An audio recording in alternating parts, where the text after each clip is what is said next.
Now that we know the different pieces of equipment that we're going to be using, we need to understand how we're going to connect these different pieces of gear together, and more importantly, the order at which they're connected together. This idea is going to be called signal flow. So now what we can do is go down the line and let's just go through what kind of signal flow we might see with a basic studio setup. Firstly, we're going to start with a sound source. So we'll just, for this example, we'll talk about having a vocalist. The beginning of your signal flow is going to be at that vocalist. That vocalist is creating sound, which is going to be analog SPL, sound pressure level. This is real world acoustic sound. And that sound is going to travel through the air, and we're going to capture it with our microphone. So the next piece would be our microphone. The microphone is going to take that SPL, it's going to turn it into a voltage. Once that real world sound turns into electricity, we're going to then use a mic pre, which, as we said before, is going to take our lower microphone level signal and bring it up to a good working level. The next piece of equipment we're going to probably be seeing is a compressor or maybe an EQ. These things are just to clean up our sounds to give us a better quality recording. Up next, we're going to need an A to D converter. Now, an A to D converter is doing our analog to digital conversion. We have electricity, but now we need it to be binary. So our A to D converter is going to do this conversion and give us digital audio. And that digital audio is going to be read by our computers. Whatever DAW we're using, that's what's going to be picking up that signal. Now, within the DAW, we can have our own signal flow, but we'll talk about that stuff a little more down the road. Now, one thing that's really important to be thinking about is this section of our signal flow. Everything that's happening before our DAW, before the audio file is actually recorded, is called our input path or our channel path. Now, it's very important to understand where the input path is, because everything that happens along this process is happening permanently to our audio. So typically, if we do use things like EQ or compression, we want to make sure that we're kind of light on it, because it can't be undone. Once the file's been recorded, it's been recorded.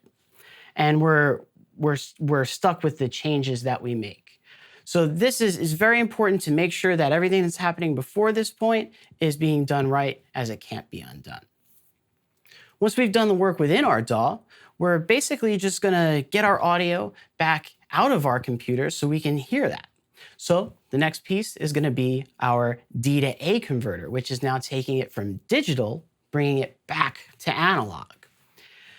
Once we've got it back to analog, we can send that to our monitors, whether they're speakers or whether we're using headphones, and we can use it like that. Once we've done all the work in our DAW that we need, we can then go back to our digital to analog converter and send that stuff out to our monitoring systems, whether it's headphones or speakers, so we can then hear it.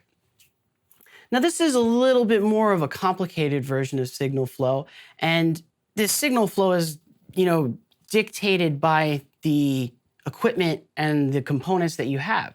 So maybe you don't have hardware compressors and hardware EQs, or an A to D and a D to A converter.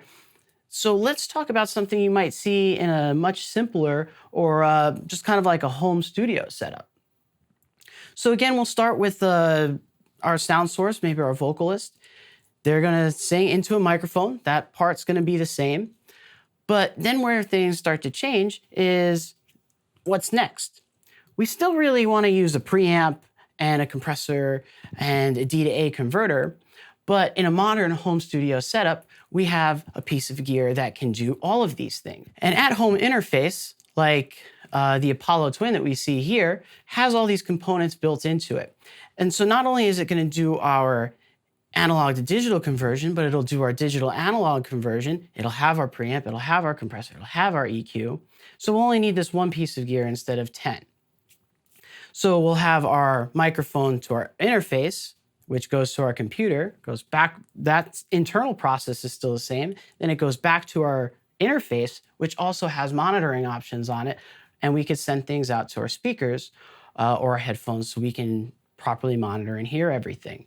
Since our signal flow is going to be dictated by the equipment we have, we're not always going to have all these different components like we might have in a studio.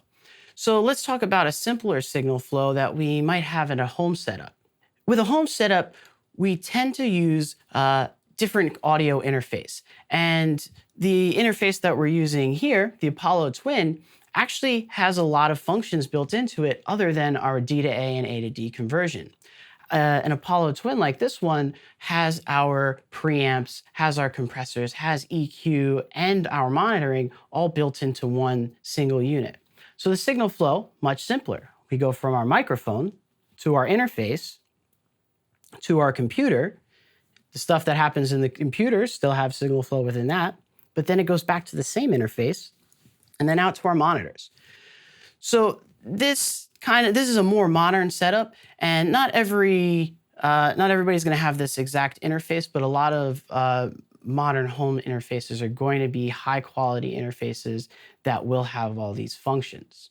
Knowing signal flow is not only going to be integral to being able to set up a recording situation, but it's also going to be really helpful when we need to troubleshoot any issues. Anytime I lose audio, I can use my signal flow and run through each of my components to see where the problem is. If I start right from the top and I go right to the bottom. So I know that the singer is singing into the microphone. If it gets to the preamp and the preamp has signal, that's good. But if the DAW does not, then I'll know that it's something between the preamp and the DAW. So it helps us solve our problems as well. So now that we know all the different kinds of components that we're going to be using, the different gear, and basically how we're going to use it, and the order in which we're going to use it, let's start to talk about the actual physics of sound.